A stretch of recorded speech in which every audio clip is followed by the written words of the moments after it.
Freedom of expression must be achieved to gain autonomy, being able to say 2 plus 2 make 4. Potential for knowledge about the world and its societies can be offered daily, for example, by listening to a range of people's ideas and opinions.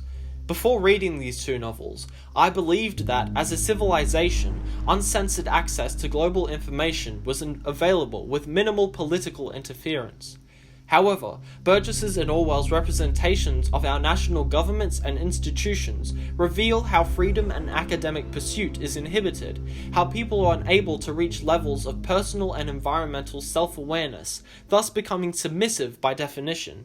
These vulnerabilities can be manipulated through controlling bodies like the government, and forced ways of living and thinking can be injected into society.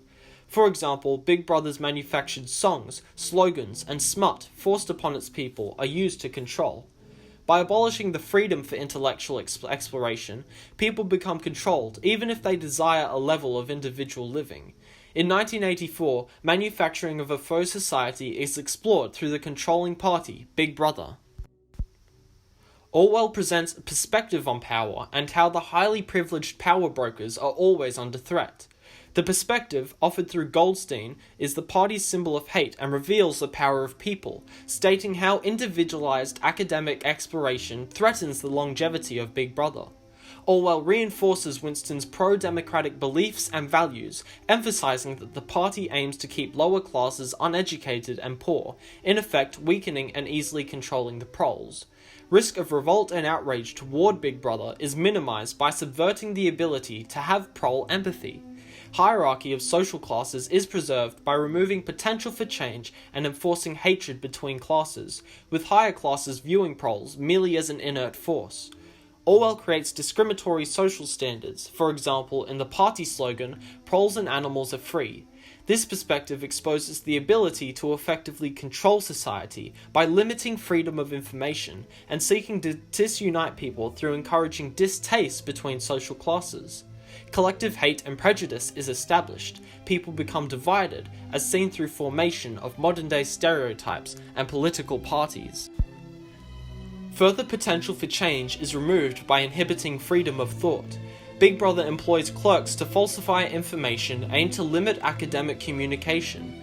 Note the juxtaposition in the first section of this quote describing newspeak, the limiting of vocabulary. Winston's co-worker Syme utters this statement, expressing his love of newspeak, believing that eliminating English vocabulary is a beautiful thing, a view that the party strongly encourages. By juxtaposing beauty with destruction of words, Orwell exposes the party's immoral methods of limiting expression through newspeak, doublethink, and thought crime, aiming to narrow the range of thought. This establishes social pressure and supports inefficient means of articulating personal ideas, beliefs, and values. Characters like Parsons, a man of paralyzing stupidity, reveals dumbing down society over time unknowingly forms a collective orthodoxy. Orwell states orthodoxy means not thinking, not needing to think. Orthodoxy is unconsciousness.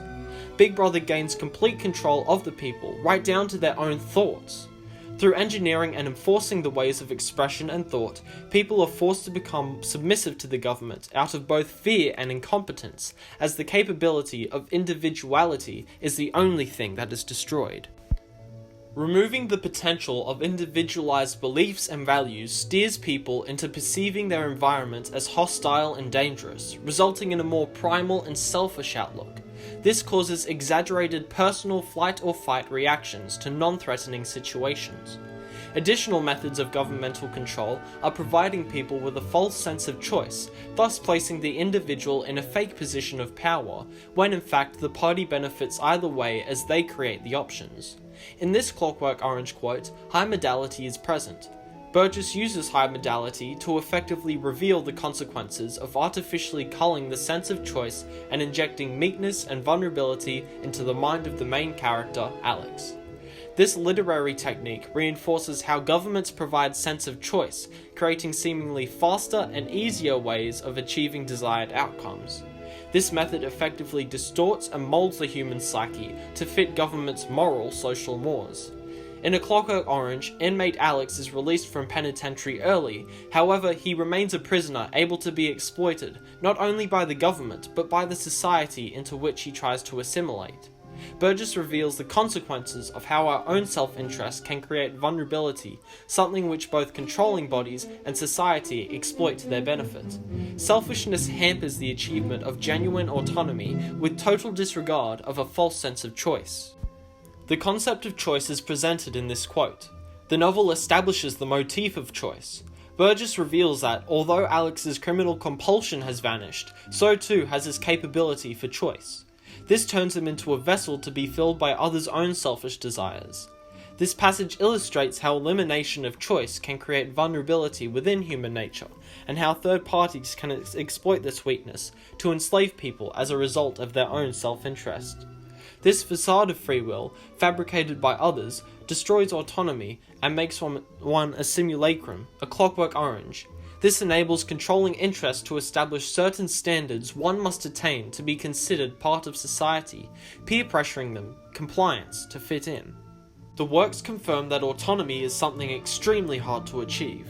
Establishments comprehend the power of the masses all too well and have successfully exerted large-scale control over them. In today's society, personal empowerment is something people strive towards, as it both shows self-actualization and garners respect from peers. Yet, establishments enforce societal standards that must be followed by inhibiting ideas and establishing false sense of choice. By creating the standard of fitting in, belonging, being part of the tribe, and protected by a false sense of security, people have become submissive and content with the choice forced upon them. This presents a smokescreen of empowerment. We've become lazy and satisfied with an artificially concocted status quo. Our desire to be a distinct individual living within a herd community is the inconsistency which makes us weak, vulnerable, and controllable.